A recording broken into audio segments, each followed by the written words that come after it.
A'udzubillahi minasyaitonirrajim. Bismillahirrahmanirrahim. Robbi a'udzubika min hamazati sayatin wa a'udzubika robbi ayahdurun. Robbi shrahli sodri wa yassirli amri wahlul 'uqdatam min lisani yafqahu qauli.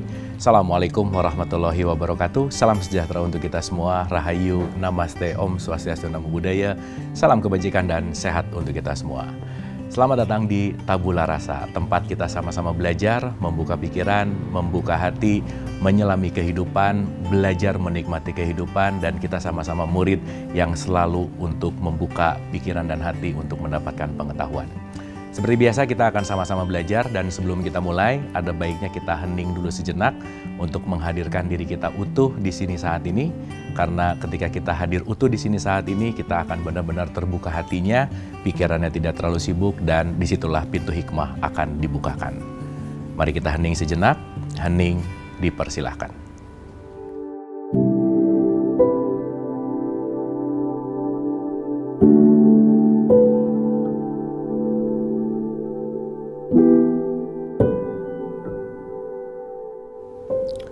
Selesai, terima kasih.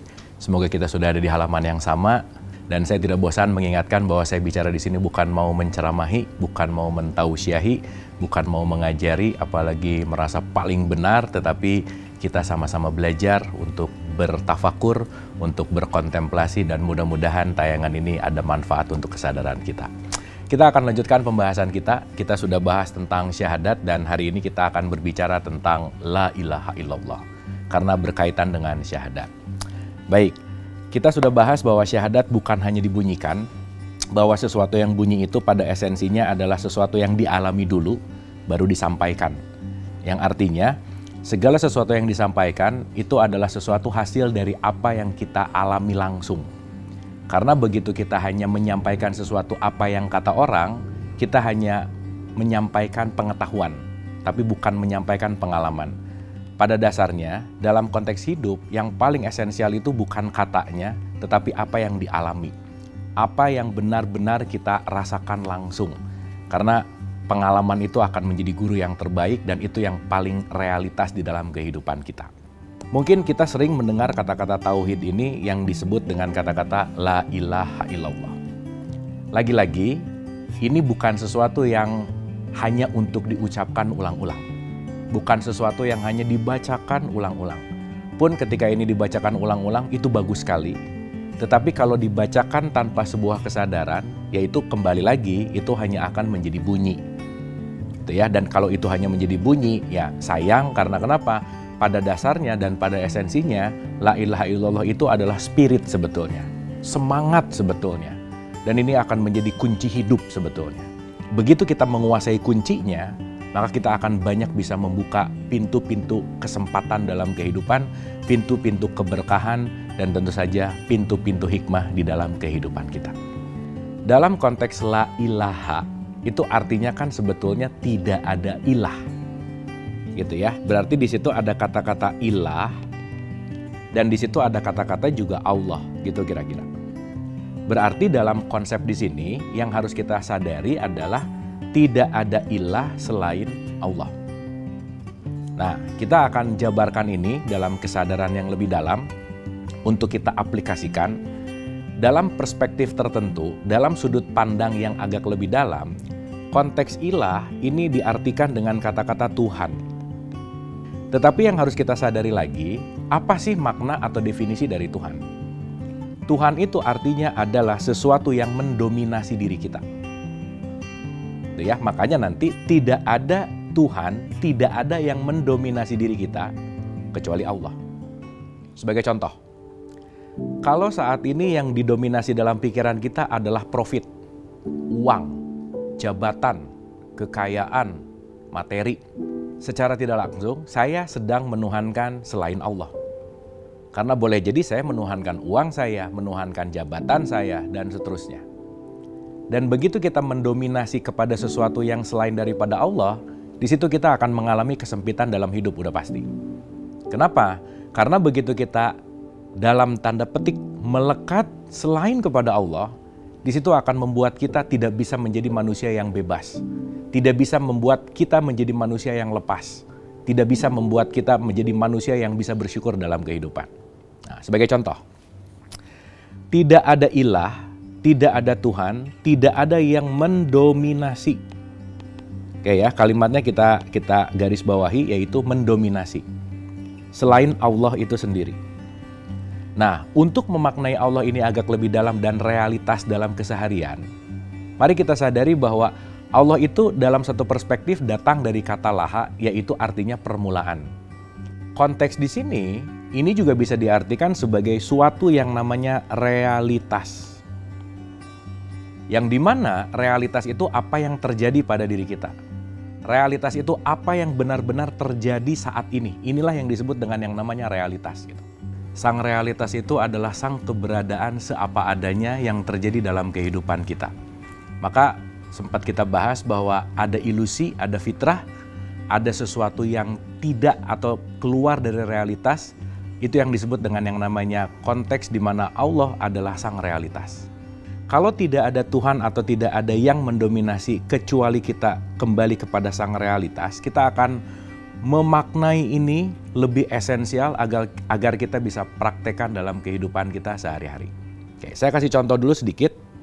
Kalau kita mendengar kata Islam, di surat 4 ayat 125 ada kata-kata yang sangat penting untuk kita petik. Waman ahsanudina miman aslama. Dan siapakah yang agamanya lebih baik, lebih ahsan daripada orang yang berserah kepada Allah. Berserah kepada Allah artinya menyerahkan dirinya kepada realitas hidup. Seapa adanya kehidupan ini terjadi pada diri kita. Karena jangan lupa, kita dipilih oleh Allah untuk memerankan peran yang sudah ditetapkan. Maka kita diberikan kurikulum, kita diberikan skenario, dan kita hanya bisa menjalani skenario kehidupan kita. Tetapi terkadang ego kita, keinginan kita menjauhkan diri kita dari skenario yang sejati. Seperti apa menghadapi realitas, kita akan bahas beberapa saat lagi.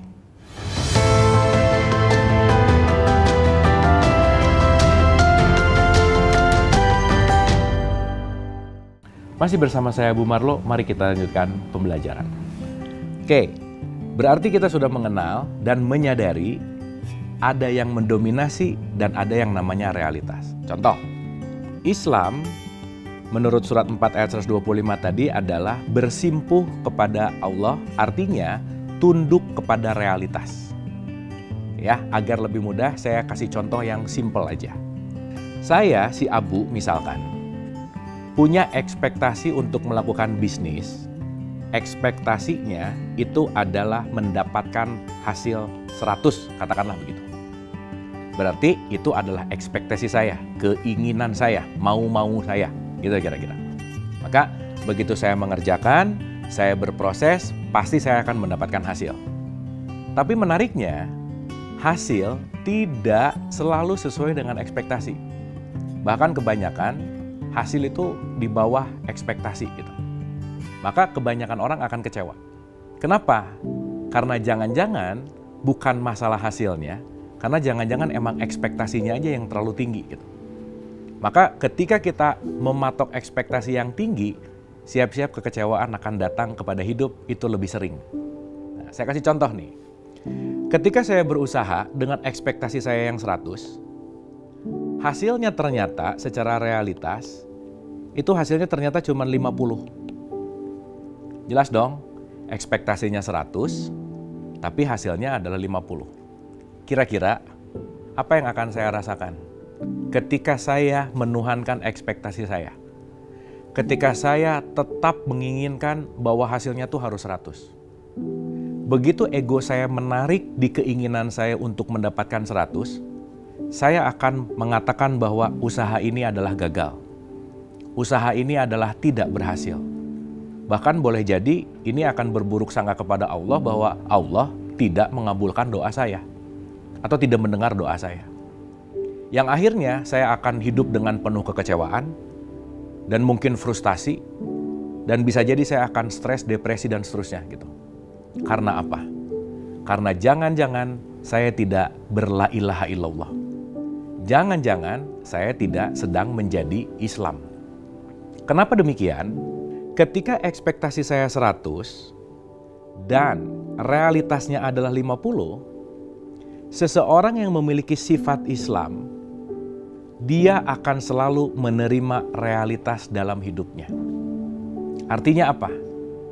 Orang yang sudah masuk ke dalam kesadaran Islam, berapapun hasil realitasnya, entah itu jauh berapapun di bawah ekspektasinya, dia akan memiliki sifat yang namanya menerima. Karena nanti kita akan mengerti, salah satu masalah hidup kita yang paling terberat adalah kekurangan penerimaan. Kan banyak ya, misalkan orang yang lagi ribut, lagi berantem, saya tuh nggak terima diginiin, saya tuh nggak terima dan seterusnya gitu. Jadi ternyata permasalahannya bukan orang lain, tapi karena saya tidak menerima realitas. Saya tidak menerima apa yang seapa adanya terjadi. Padahal siapa yang mampu keluar dari realitas? Nggak ada. Karena realitas itu adalah ketetapan yang sudah diberikan oleh Allah kepada kita sebagai kita yang menjalankan skenario, kurikulumnya masing-masing, di mana skenario dan kurikulum itu sudah pasti realitas yang terbaik dalam kehidupan kita. Dapat ya? Mudah-mudahan di tahapan ini mulai mengerti makna Islam secara hakikat, makna Islam secara realitas, makna Islam secara sifat, itu bukan hanya pada kemasannya, bukan hanya pada pakaiannya, tetapi pada bagaimana sifat penerimaan kita terhadap realitas di dalam kehidupan. Maka ketika Nabi Muhammad selesai perang besar gitu ya, perang Badar, ditanya tuh sama sahabatnya, "Ya Rasul, apa berikutnya nih?" Nabi Muhammad secara sederhana menyampaikan bahwa kita baru saja keluar dari perang kecil. Pertanyaannya, bagaimana perang yang sebesar itu dianggap perang kecil? Karena Nabi Muhammad menjelaskan bahwa perang sesungguhnya, perang terbesar, perjuangan hidup yang paling tinggi, itu adalah bagaimana kita melepaskan dari perbudakan ego kita.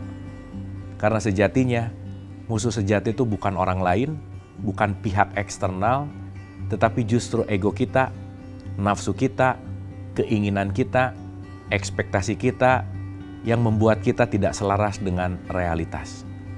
Nah maka, ketika kita menyadari, konteks la ilaha illallah yang pertama adalah sikap di mana kita selalu menerima apapun yang terjadi pada hidup kita. Maka konteks Islam adalah memperkecil penolakan terhadap apapun yang tidak terjadi pada hidup kita. Karena nanti perlu disadari, segala yang terjadi pada hidup kita itu bukan sesuatu yang kita inginkan, garis bawah nih. Tetapi yang terjadi pada diri kita, itu pasti segala sesuatu yang kita butuhkan. Banyak dari kita kecewa gara-gara hasilnya tidak sesuai dengan ekspektasi. Padahal, ketika hasil yang terjadi, itu pasti sesuai dengan wadahnya. Bagaimana mungkin wadah 1 liter itu akan menampung isi yang 10 liter? Itu nggak mungkin. Kebanyakan dari kita menginginkan isi yang lebih banyak, tetapi tidak meluaskan wadah penerimaannya.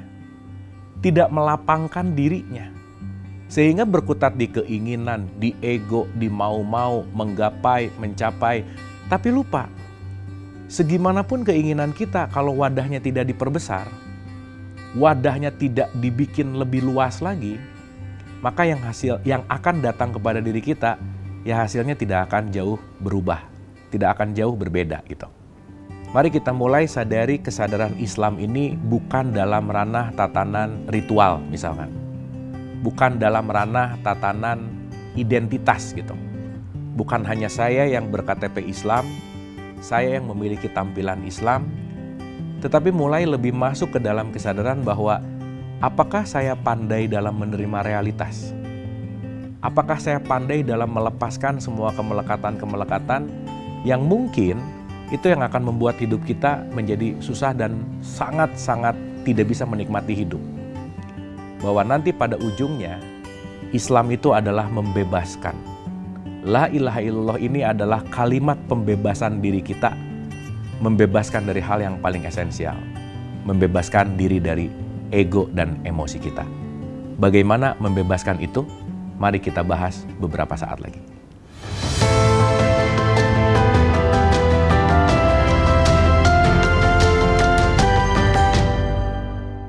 Masih bersama saya Bu Marlo, mari kita lanjutkan pembelajaran.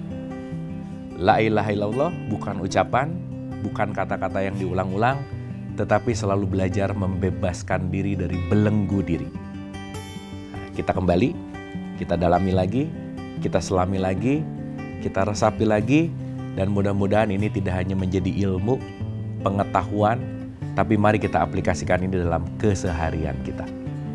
Tidak ada Tuhan, tidak ada yang mendominasi kecuali realitas. Oke. Dominasi kita itu berasal dari faktor yang namanya belenggu ego atau belenggu jiwa. Di surat 12 ayat 53, Quran selalu mengatakan, ada kesadaran atau ada emosi atau ada amarah di dalam diri kita yang selalu menarik kita dari realitas. Pikiran kita itu selalu menolak realitas. Keinginan kita selalu tidak damai dengan realitas. Karena keinginan kita ingin yang lebih sesuai dengan ukuran yang menurut kita itu bagus. Tapi bukankah di Al-Baqarah di surat 216 selalu dikatakan bahwa boleh jadi itu baik menurutmu, tapi itu belum tentu baik menurut Allah. Pun sebaliknya. Artinya, la ilaha illallah itu mengupgrade kita, tidak menggunakan penilaian kecil kita untuk mendapatkan keberkahan besar dari Allah. Kadang mungkin kita merasa bahwa mendapatkannya kecil secara materi. Tapi boleh jadi memang kecil itu sesuai dengan wadahnya. Karena mungkin kitanya yang memang belum siap untuk mendapatkan hal yang besar, itu intinya. La ilaha illallah ini dengan konteks bahwa kita selalu mengkalibrasi diri dengan ego kita. Kita selalu mengkalibrasi diri dengan ekspektasi kita. Karena nanti kita mulai menyadari bahwa semua yang terjadi dalam hidup itu tergantung dari pemilihan kita. Mungkin bahasa kerennya bahasanya gini, our life is our making. Hidup kita itu tidak ditentukan oleh orang lain. Maka saya selalu mengatakan ulang-ulang bahwa tidak ada orang yang bisa menyayangi diri kita kecuali diri kita sendiri secara utuh. Sehingga ketika kita mulai mencari apapun di luar diri kita, entah itu kesenangan, entah itu penyempurnaan, entah itu ingin semuanya mendapatkan apa yang diharapkan dari mulai faktor eksternal, itu akan selalu berujung kepada kekecewaan yang besar. Poin penting dari la ilaha illallah adalah selalu mau untuk masuk meniti ke dalam diri dan menyadari bahwa semua yang terjadi dalam diri kita itu tergantung dari apa yang kita pilih. Nah, artinya mari kita renungkan lagi. Yang mendominasi ini pasti datang dari yang namanya ego. Musuh terbesar kita, dalam tanda petik musuh, itu bukan faktor eksternal, tetapi ego kita masing-masing. Di mana ego ini akan selalu datang dari konsep berpikir. Satu, ego ini akan datang dari konsep hawa nafsu kita, dari keinginan kita. Maka ketika kita jarang untuk log out dari pikiran kita, jarang untuk menjeda dari pikiran kita, kita akan berputar-putar pada ego yang di situ-situ terus. Maka nanti kita mengerti kenapa dalam tradisi Islam itu ada sholat 5 waktu. Sholat adalah wahana yang sangat indah untuk kita mendamaikan dengan diri. Dan nanti kita akan bahas lebih dalam. Nah, kembali kepada dominasi tadi. Let's say ketika kita sedang didominasi oleh ego, di situ kita akan banyak pertentangan dengan yang namanya realitas.